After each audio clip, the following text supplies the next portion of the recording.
Hello, and welcome to our edition of Disrupting the Dominoes. This is a podcast where we talk to the movers and shakers who are disrupting the dominoes of violence.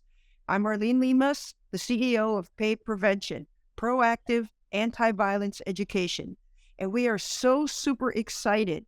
First, this is our first podcast that has two guests at the same time, and for these guests themselves.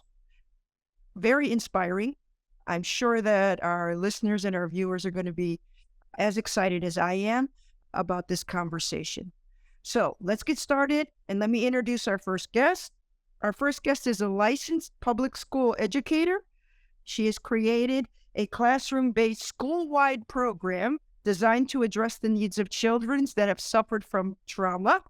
She is the co-founder of the Safety Team, which we'll hear more about, and spent most of her adult life as a martial artist. I am super excited to welcome Nancy Keller. It's great to be here. Thank you. Welcome, Nancy. Okay, and I'm gonna introduce now your cohort, your partner in crime, the founder of the Stonehouse Associates, where she has been involved in 30 years of providing psychotherapy to services for survivors of trauma, interpersonal violence, and sexual assault. She also has spent most of her adult life as a martial artist, and we'll hear more about how she has fused martial arts and her therapy together. She is a co-founder of the Safety Team and USA Today's Vermont's Woman of the Year for the incredible work that she's doing. Please welcome Dr. Christine DiBlasio. Welcome, Doc. Hello. Nice to be here. Wow. Super excited to hear about all the great things that you guys are doing. Congratulations on the big award. Dr. Christine, I know that you, in past conversations, have said, yes, it's my name on the award, but it really is everyone. So I will definitely give you the chance to acknowledge all those folks. So congratulations to you and your team on this big award. Thank you. Thank you so much. So before we get officially started in all the questions, I would like for you, each of you, to just take a few minutes and share a little bit about your journey. I see you very firmly rooted in violence prevention. So if you want to share a little bit about your journey that led you to this path and how you got here. Nancy, would you like to share with us? Sure. Thank you. As you mentioned, I'm a veteran educator and have been for 30 plus years. And what started me with violence prevention, which is the work that I've done with children. And about 20 years ago, I was able to start an alternative program for kids who just didn't have a good fit with school. And it was then that I integrated martial arts into our study. And I witnessed firsthand the power that these kids felt when they moved their bodies doing martial arts. I also then witnessed a growth in confidence, an ability for me to connect with kids and talk about violence and violence prevention. So that was really my start within this work and my own training. Since then, I met people on the Safety Team, and we joined together and developed an empowerment self-defense program that we've been offering to Vermont for the last 20 years as well. So I don't know if you're familiar with my background much, Nancy, but I am a lifelong martial artist. I started martial arts when I was 5, so I don't remember much life without it. And it has saved my personal life on numerous occasions, and not in any way where I had to defend myself. Just having the martial arts in my life to always fall back on. But what an incredible life. And we'll hear more about how you created that program for schools, because I'm sure our listeners and viewers would like to hear about that. Sure. Thank you. Dr. Christine? Boy, I'm not sure where to start. As you mentioned, I'm a licensed psychologist. I've been working in the field of trauma recovery for over 30 years, and that work has been incredibly gratifying. And I wanted to do something on the front end.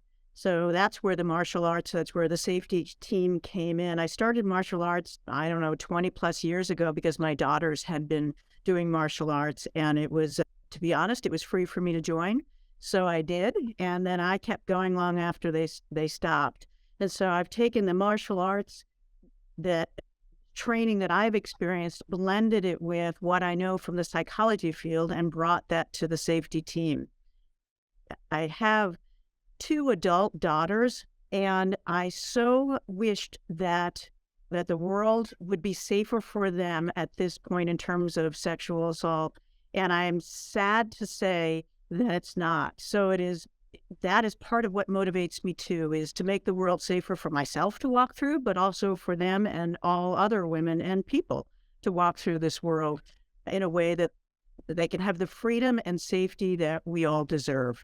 And so that's how I got into the safety team. And we could talk later about the therapeutic program that we offer, but it's been quite a journey. And I would have to say one of the things that has been just life-changing for me with the martial arts, I didn't start at 5. I actually started at 37. So it's still been a long journey. And I think one of the things that I have really enjoyed about the martial arts is it's helped me be present in my body in a way that I couldn't have experienced otherwise. And that's what we bring to every workshop that we do, every ESD training that we do, and every therapeutic training that we do. We help people feel more present and powerful in their bodies. And we all have experienced that firsthand. Yeah, and that's an incredible gift. Once you feel that, it just feels, okay, something is back in my control. Wow, I can throw this palm strike. Wow, my arm is back in my control. So it really is life-changing. And it's amazing the work that you guys are doing. So you guys both touched on the safety team. I love the name. So please tell us what the safety team is and what the safety team does. Nancy, do you want to start or do you want me to?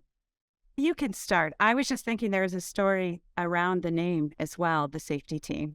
But why don't you start with the team and I can talk a little bit about the name. So the safety team was an accidental naming. We've been doing these workshops for 20 years. When we started, it was all women that we had met at the dojo who formed the safety team. And part of that was when I started, we do a form of martial arts called Kempo Jitsu Karate. And when I started, and when you started too, Nancy, it was largely men in the classes. Mm-hmm. So as soon as a woman walked in, we were like best buddies because it helped you feel a little bit more comfortable. And it was great working with men, but it was also great having women there. And so we got asked to first teach a women's self-defense class, which we did. And we taught a few a year. And then we decided to do more. We did a lot of research. We learned about empowerment self-defense. We did our own research. And we have built this safety team, which now has an over 20-year history. What I really like about the safety team, many things, but one of the things that I like about the safety team is that we all have diverse expertise in the field of violence against people, in addition to our martial arts skills. So there's Nancy, who's an educator. There's myself, who's a psychologist. We have a physical therapist who brings that, and she works with children who have trauma. We have a guardian ad litem. We have a childbirth educator. We have a business leader. And am I forgetting anyone else, Nancy? And a forensic toxicologist. Wow. So we've taken all of our expertise from our work and brought it to the team. And I think because of that, made a really robust program that is not only research-based, but has the benefit of all these diverse perspectives working together to offer a really comprehensive program to the people that we serve. Yeah, it really does. It really does sound holistic and well-informed. Awesome. Great team. Nancy? I was just going to add about the name, the safety team. When we first started it, it was a name that we chose because it was fun. We enjoyed working together as a team. And I think the chemistry between each other was part of our program and part of the appeal that we had with other people. And then as we got more and more involved in teaching violence prevention, we just understood that the role of safety, that felt sense of safety, has for people. It's essential to have that felt sense of safety if you want to recover from trauma. You have to have that felt sense of safety, like in my classroom, if I want students to learn, to grow, and thrive. So the term safety has taken on much deeper meaning for us now, and we're not going to change the name. No, it's great. You shouldn't. It's great. And that felt sense of safety, that's something that at PAVE we're trying to impart in the workplace. You can't be as productive and arrive as your full self if you don't have that felt sense of safety. I love the way you put that. But that's what we are trying to change culture in the workplace. And when we talk about safety and we talk about violence prevention in the workplace, we talk about the full spectrum from like microaggression to full-blown physical event. So feeling and arriving as yourself and feeling safe is really important. I just want to amplify that point, which for me, if I were to put it into a nutshell, you can't connect with others unless you feel safe. You can't learn unless you feel safe. You can't heal unless you feel safe. It is so important. And so while it was an accidental name many years ago, it captures the essence of what is it, one of the things that's really important in terms of what we do. And team is the other part, so we came up with this name many years ago, but the team part of what we do is also critical because the team brings that diverse expertise. It means we each play a different role. And one of the things that I really value is that we support one another. This is hard work. We're talking about a very difficult topic. And so having one another to support one another through this work has kept us doing it for so long. So safety team. Well, the word team, if I could just also tag on one other thing, is that foundational to a person's recovery, to feeling included and a sense of belonging is relationships. And so we have relationships with each other that we bring into the class. And I really do believe it helps us build connections and the quick relationships that we need for that felt sense of safety. Yeah. The team that you're discussing, I told you we would have an appearance from my pup. He's barking at some outdoor activity right now. The sense of team that you're discussing, one of our guests earlier in our season of the podcast shared an idea that when someone comes as a patient and they've been diagnosed with cancer, there is a team of doctors that address that treatment.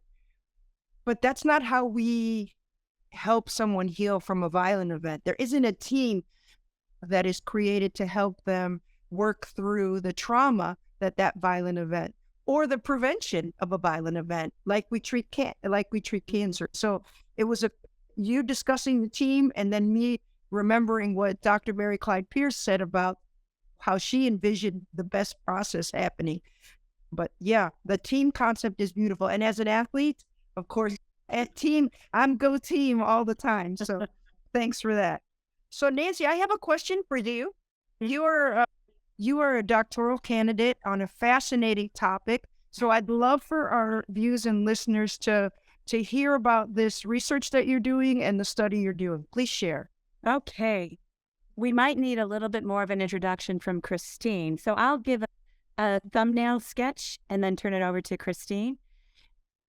So I am doing an evaluation study of one of the safety teams program called Therapeutic Empowerment Self-Defense. And these are self-defense classes or empowerment self-defense classes that are our program that are designed for women who've experienced sexual trauma. It delivers the same content around prevention and empowerment, but does it in a way that's trauma-informed and resiliency-based. My doctoral research is to document the outcomes and the impact of this program. And I'm going to turn it over to Christine to talk a little bit more about the Therapeutic Empowerment Self-Defense Program. Great. Thank you. Thank you. I'll just back up a minute because first I want to talk about why we have a Therapeutic Empowerment Self-Defense Program. This, as a psychologist, it makes sense. I work with trauma, so that's a natural background for me to live in. But what I what we knew was that many of the people who might benefit from an ESD class wouldn't feel comfortable coming to an empowerment self-defense class. It would be too intimidating or too much. We also knew that we couldn't really fine-tune those workshops towards healing. We couldn't pause and redirect it and work with people in the way that we wanted to. So for those two reasons, in addition, we also, I would say there's one more reason, that capitalizing on the advancements in the neuroscience of trauma recovery was really important too. And we knew we could take more of that and bring it into our therapeutic program. So for all those reasons, we designed this program, which I would say is a blend of individual sessions, which a mental health provider currently offers, and those are more psychoeducational in nature. So talking about the neurobiology of trauma, talking about trauma activation, otherwise known as triggering, explaining that in a way that people understand, going into more detail about the fight, flight, freeze response in a way that normalizes it and reduces shame. So we do a lot in those individual sessions about the psychoeducation. And then we have group sessions, which it takes these same techniques but delivers them in an entirely different manner that's focused on healing. There is a prevention aspect of it, but we present it differently. The line I usually use is our community workshops are prevention with a side of healing, and our therapeutic program is healing with a side of prevention. So they're similar, but they're a little bit different. I tend to talk in analogies or metaphors. I liken them to flour is an essential ingredient for cake or for brownies, but you use it differently and the outcome is different. And that's what I would say about our therapeutic program versus our empowerment self-defense program. A lot of similarities, also a lot of really important differences. And I think, Nancy, you can speak to some of the outcomes. I know for me, again, as a therapist, having done work with trauma survivors for 30 years, this has been some of the most gratifying work and most rapid transformations that I have seen in this therapeutic program. And I would also say it's not just for sexual assault. We have had people with domestic violence, medical trauma, stalking, every kind of violence that I can think of off the top of my head. And I don't want to think too hard, but we've had survivors of all types of violence in these programs. So I'll turn it over to you two at this point. Dr. DiBlasio, I have a quick question. Sure. And in this program, have you brought in martial arts as well? Oh, yes, there is martial arts. Absolutely. That is what performs, or that is what allows people to do what we call the reparative action. So one of the things that happens in trauma often is a profound sense of lack of control or feeling betrayed by your body. And what we do in this is we're able to take some of those same situations that may have caused the PTSD in the first place and allow you to work through it in a very careful, mindful way. I think the line that we often use is it's mindful movement under conditions of safety. I'll say that again. Mindful movement under conditions of safety lead to a reparative action and healing from trauma. And so we do this with those ESD techniques. We do all the same things that we do in our level 1 or our level 2 classes, but we do them differently because the focus is on healing. And that would be covered by insurance if someone needed this work, or how does it? A good question, because right now we're doing it. We are grateful to have a grant through the Vermont Center for Crime Victims, and that is how we're offering that program. It's actually free to survivors currently. However, I'm a mental health provider. I can bill insurance, and we're working towards getting this to be something that our therapeutic empowerment self-defense instructors can also bill through insurance. That's a work in progress. But right now it is paid for by the grant that we have. Well, that's fantastic. Yeah, I wish that the insurance agencies, companies would see the value in this and add it to its list. I think it's just a matter of time. And to be honest, we haven't worked vigorously on that. We've been developing the program, manualizing the program, getting ready to train and certify other instructors. And on our to-do list is to work with the insurance companies. And I work with insurance companies all the time as a psychologist. So that is something that we want to do, because I do think it ought to be either covered in the same way that some insurance companies have sort of wellness benefits, gym memberships and so forth, or as part of the healthcare. Yes. Either way, it ought to be, I agree with you 100%, it ought to be covered. Nancy, did you want to add to that? I just wanted to highlight one of the differences between our community-based programs and our therapeutic program. Christine mentioned that women who have experienced trauma and experienced violence may not feel able to come to a community-based workshop, and also feel a lot of shame, a lot of blame and isolation because of their experience with violence. What has been pivotal from the research that I've done with the participants is that individual session with a therapist prior to coming to a group class. And the group class is anywhere from 4 to 9 women with an instructor ratio of 3 to 1. They said without that individual session, they would not have participated in the program. And I think that's significant. And then in addition to that, because of that individual session and because of the coaching around the psychoeducation piece, they walked into that first session. Every single woman that I've interviewed reports that felt sense of safety immediately, that they right away, they were greeted by the therapist that they had the individual session with. They knew their name. This therapist also knew if the content triggered the participant, the therapist knew a signal that the participant could give to the therapist. So immediately they felt safe. There was a container for them, for their healing and for their experience. It really sounds like you guys have put together a very comprehensive and thoughtful program. I know I said that about the safety team, but this specific program seems just has so much value. So with that said, are you ready to roll this out? Are you ready to try to impact more communities with this? Because it really does sound like a great package. We would love to. We are ready. We are definitely ready. We have spent, I have spent the last year writing the manual so that and we're going to be scheduling video sessions of us demonstrating some of what needs to happen, because there are different things you might do if someone is activated in a way where they're agitated. And there are different things that you might do if someone is activated in a way where they dissociate.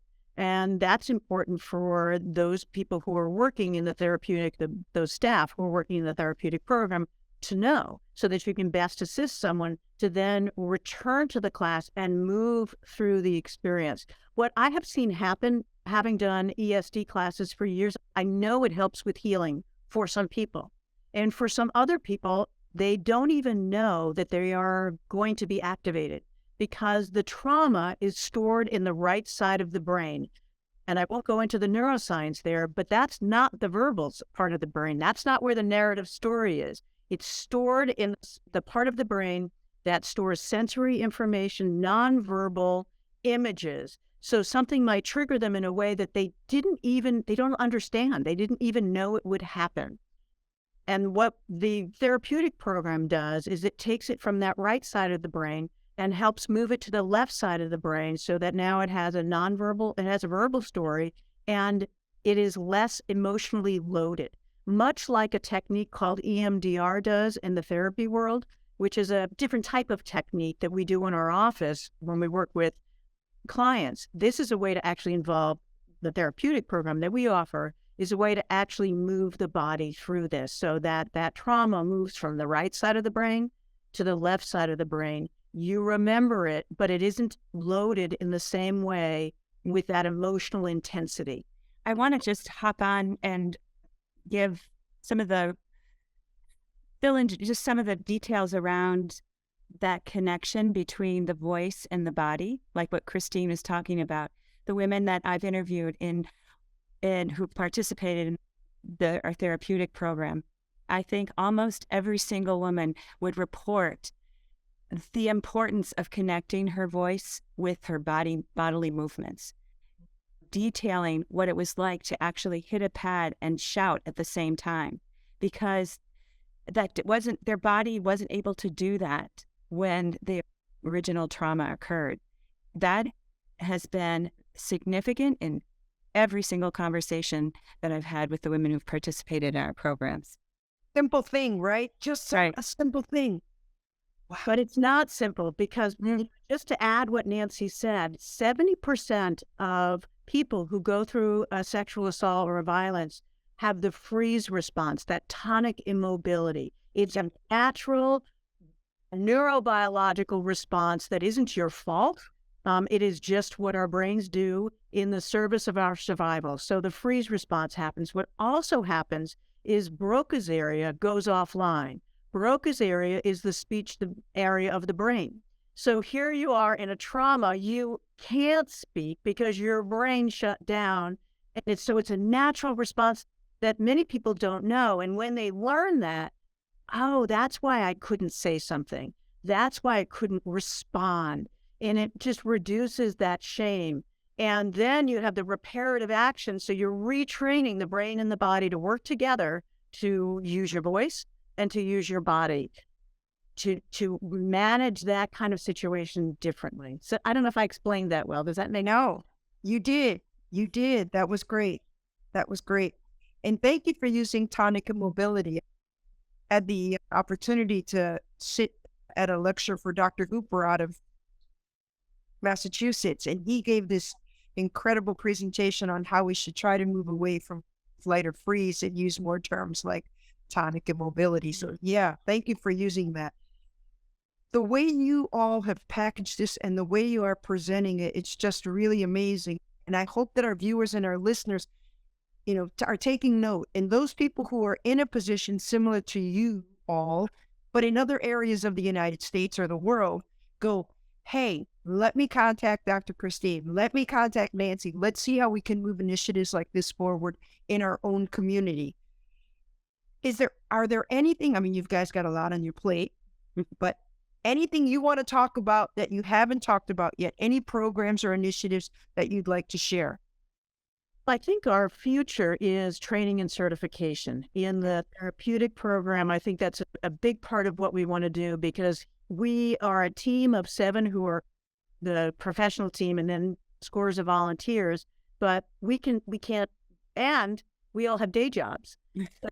Nancy's an educator, I'm a psychologist, we do all this stuff on the side. Some people have other types of hobbies or passions. This is what we do, and we love it, and we've done it for 20 years.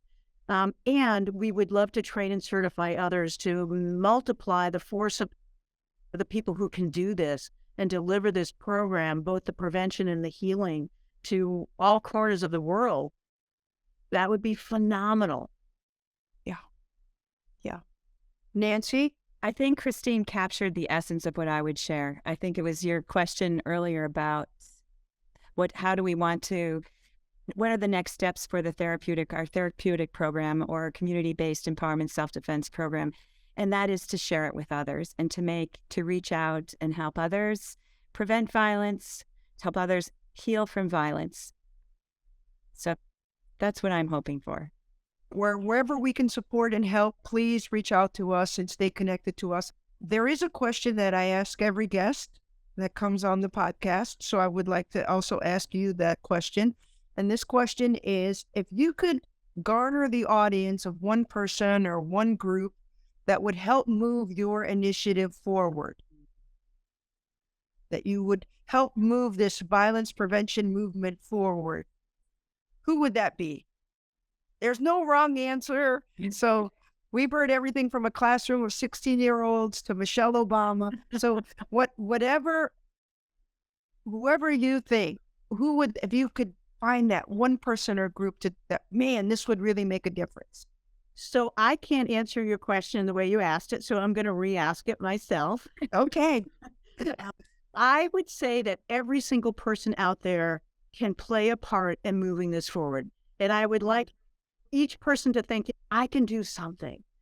I can help in some way, whether it be volunteering locally, whether it be contacting us because you have, I don't know, graphic design skills, or you just have time or internet, whatever it is. It doesn't matter what you can offer. I really think that every single person can help move this movement forward in their own way, in their own community. So it's the ordinary people. One of the quotes I usually throw out there is, we are a group of ordinary people doing extraordinary things. And everyone can do that. Everyone can do that. Wow, great. Tough act to follow, Nancy. I thought I was waiting. Are you really going to call on me? Of course. How can I top that? Everybody can do their part. I oftentimes think of a student of mine a long time ago, as a result of his martial arts training, kind of said to me, everybody has a little bit of leadership in them. And I think that's what Christine is speaking to right now. And I'd like people to tap into their little bit of leadership and help the safety team and help with the issue of violence against people and make this a more just and peaceful world. Thank you, Nancy. So to our listeners and our viewers, if there's a connection that can be made for Dr. Christine and Nancy and the safety team and the other programs that they have, please reach out and make that connection to them, because this program, in my opinion, needs to be rolled out nationwide, if not worldwide. We hope that this acknowledgement that Dr. Christine has received from USA Today turns into an acknowledgement from maybe CNN's Person of the Year or something like this. We think it's that powerful, what you're doing. So we want to wish you continued success in what you're doing. We hope the ball continues to roll in a positive direction, that the dominoes of violence continue to be interrupted, because that's definitely what you guys are doing, disrupting the dominoes. Thank you so much for joining me on this episode. It really has been a pleasure and an honor to have both of you here. Thank you. Yeah, thank you. We are thankful for this opportunity to share our programs with the community. We look forward to hearing what these next steps are and when you truly conquer the world with this program. So thank you. So thank you, everyone, for watching this episode of Disrupting the Dominoes. Please subscribe so you can have more updates and more access to our podcasts and our newsletters. And let's disrupt the dominoes of violence.